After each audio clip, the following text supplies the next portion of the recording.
Tribal welfare residential degree కళాశాలను తనిఖీ చేసిన కలెక్టర్ మైనర్ బాలికతో కిచెన్లో పనులు చేయిస్తుండడం పట్ల ఆగ్రహం కళాశాల ప్రిన్సిపాల్కు షోకాజ్ నోటీసు జారీ సదరు బాలికను పాఠశాలలో చేర్పించాలని అధికారులకు ఆదేశము నిజామాబాద్ జిల్లా కేంద్రంలోని నాగారంలో గల ప్రభుత్వ గిరిజన సంక్షేమ మహిళా డిగ్రీ కళాశాలను కలెక్టర్ ఇలా త్రిపాఠి గురువారం ఆకస్మికంగా తనిఖీ చేశారు. కిచెన్, డైనింగ్ హాల్లను సందర్శించి నిర్వహణ తీరుతెన్నులను నిశితంగా పరిశీలించారు. విద్యార్థినుల కోసం వండిన అన్నం, ఇతర ఆహార పదార్థాల నాణ్యతను తనిఖీ చేశారు. కిచెన్ శుభ్రంగా ఉంచుకోవాలని, లేని పక్షంలో ఈగలు, దోమలు వృద్ధి చెంది వ్యాధులు ప్రబలేందుకు ఆస్కారం ఉంటుందన్నారు. కాగా కిచెన్లో మైనర్ బాలిక 16 పనులు చేస్తుండడాన్ని గమనించిన కలెక్టర్ ఆమె గురించి వాకబు చేశారు. తన పెద్దమ్మతో కలిసి గత కొన్ని రోజులుగా కిచెన్లో వంట పనులలో సహాయం చేస్తున్నానని సదరు బాలిక కలెక్టర్కు తెలిపారు. దీంతో కలెక్టర్ కళాశాల నిర్వాహకులపై తీవ్ర ఆగ్రహం వ్యక్తం చేశారు.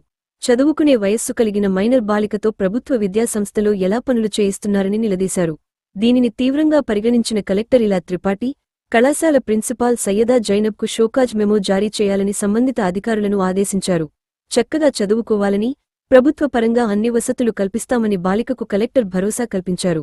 బాలికను సమీపంలోని పాఠశాలలో చేర్పించి ఉచిత విద్య, వసతి అమలయ్యేలా చూడాలని ఓలను ఆదేశించారు. అనంతరం కలెక్టర్ డిగ్రీ విద్యార్థినులకు కొద్దిసేపు వివిధ అంశాలపై బోధన చేశారు. చక్కగా చదువుకుని ఉన్నత విద్యను పూర్తి చేసుకుంటే ఉజ్వల భవిష్యత్తు ఉంటుందని సూచించారు. ఎన్ని ఇబ్బందులు వచ్చినా ఈ దశలో చదువును ఆపకూడదని మార్గనిర్దేశం చేశారు.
మాస్క్ వేసుకుని ఇప్పుడు కోవిడ్ ఏం లేవు కదా, మరి ఎందుకు వేసుకున్నాను